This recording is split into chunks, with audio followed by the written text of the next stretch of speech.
आऊं ओरियां झल तूं आऊं ओरियां झल तूं छॾियमि पाण पचार शिरक साण सतार घणा घारियमि ॾींहड़ा। अज़ीज़ दोस्तनि खे अस्सलाम वालेकुम। अॼु मुंहिंजो मौज़ू आहे वाधानियत ज़िंदगी जो बुनियादु आहे। उहा मौज़ू मोहतरम नूर अहमद मैमून जी किताब शाह लतीफ़ वटि इश्क़ जा 10 उसूल मां वरितो आहे।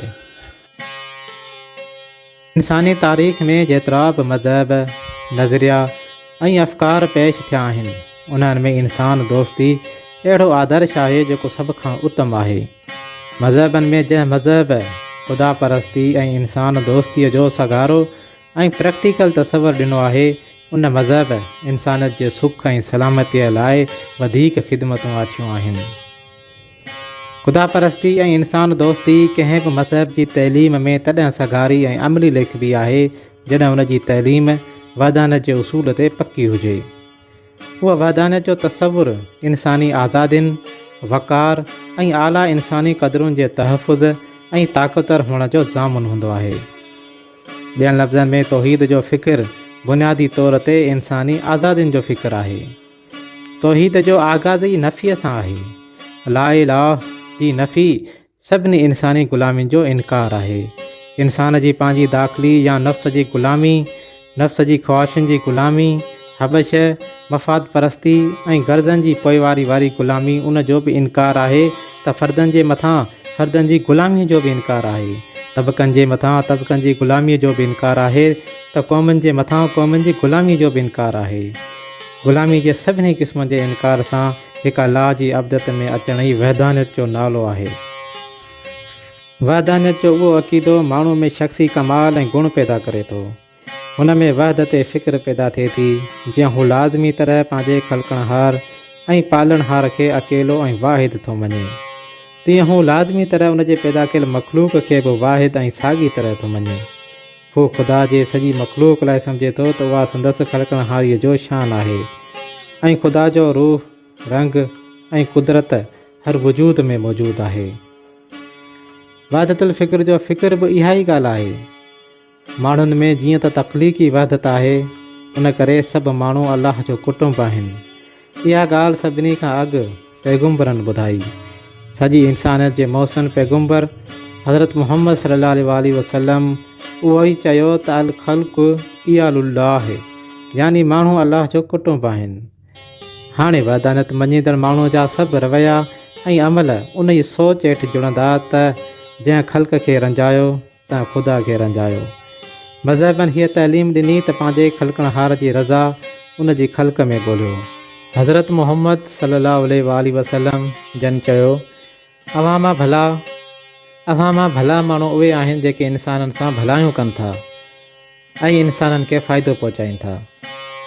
हज़रत ईसा अलैहिस्सलाम चयो त जेकॾहिं अव्हां मुंहिंजा पैरोकार आहियो त माण्हुनि सां मुहबत कयो।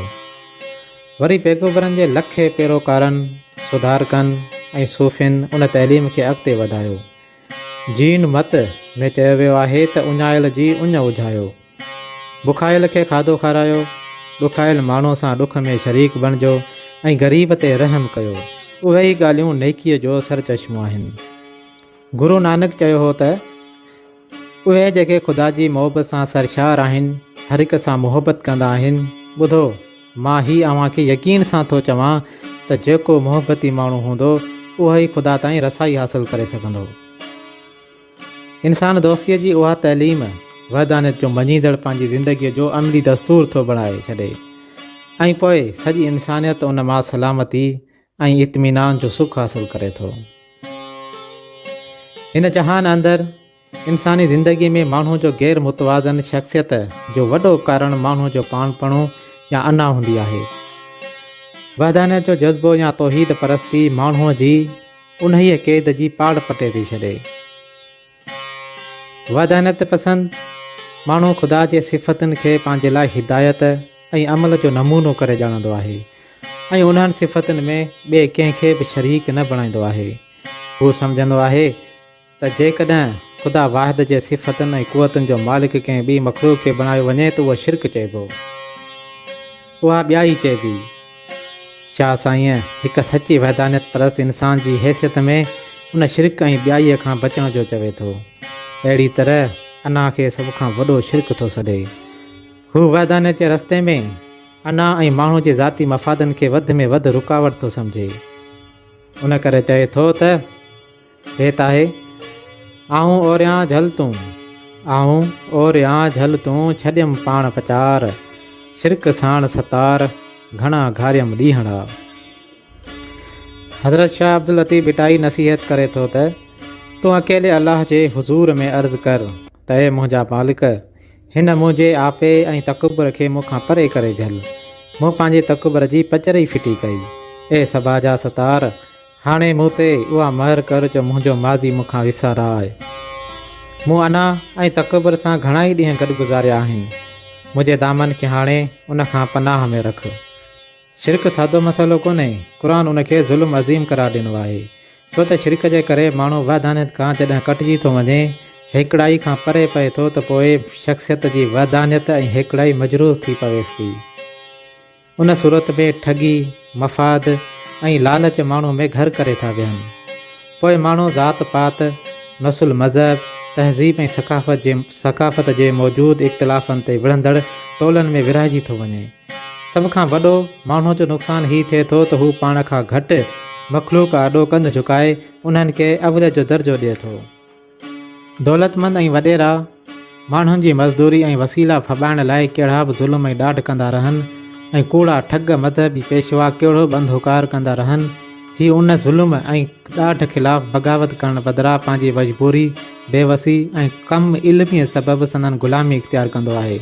तंहिं करे शिरक खे 3 मुंहंनि वारो ख़ुदा करार ॾिनो वियो आहे, यानी फ़िरौन, कारून ऐं हामान। जेको समाज उन ई त्रिमूर्ति जो शिकार थींदो, उहो मुशरिक समाज बणिजी पवंदो आहे। अहिड़ी तरह शक ऐं शिरक हिकु अहिड़ी मनफ़ी क़ुवत आहे जो को बि माण्हू पंहिंजे ज़हन में शक या गैर यकीनी खे जॻह ॾिए थो त पोइ उनजो ज़हन पंहिंजे गैर यकीनी लाइ केतिरा ई सबब ॻोल्हे वठंदो आहे। शक ऐं गैर यकीनी जे सबबु माण्हू जो लाशऊर त पहिरें सिट में नाकाम थी वेंदो आहे, पर उनजो शऊर बि संदसि साथ ॾेई न सघंदो, छो त हू शक सबबु 2 ॿेड़ियुनि में सवार बणिजी वञे थो ऐं 2 ॿेड़ियुनि जा सवार मंज़िल ते रसण खां रहिजी वेंदा आहिनि। उन ई करे हीउ पक ॼाणिजे त सोच में शक हूंदो त नतीजो नाकामी हूंदो ऐं यकीन पुख़्तो हूंदो त नतीजो कामयाबी हूंदो। पर को माण्हू पंहिंजे शक जो आगाज़ ई पंहिंजे ख़ुदा खां थो करे त उनजा बणायल ईमानदारी, हिमत ऐं मुसलसिल महिनत वारा क़ानून संदसि साथ ॾींदा अलाए न।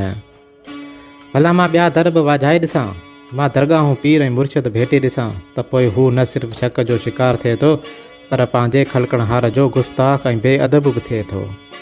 हू जॾहिं पंहिंजे ख़ुदा खे ऐं उन जे बणायल क़ानूननि खे पंहिंजे कामयाबियुनि माणण ऐं पीड़ाइनि जे ख़ात्मे लाइ अणपूरो थो सम्झे, त उन सूरत में हू उन जी कुदरत खे नथो मञे। हाणे उनजो कुदरत सां एहतराम जो रिश्तो ऐं अब्दियत जो रिश्तो कमज़ोर थो पइजी वञे।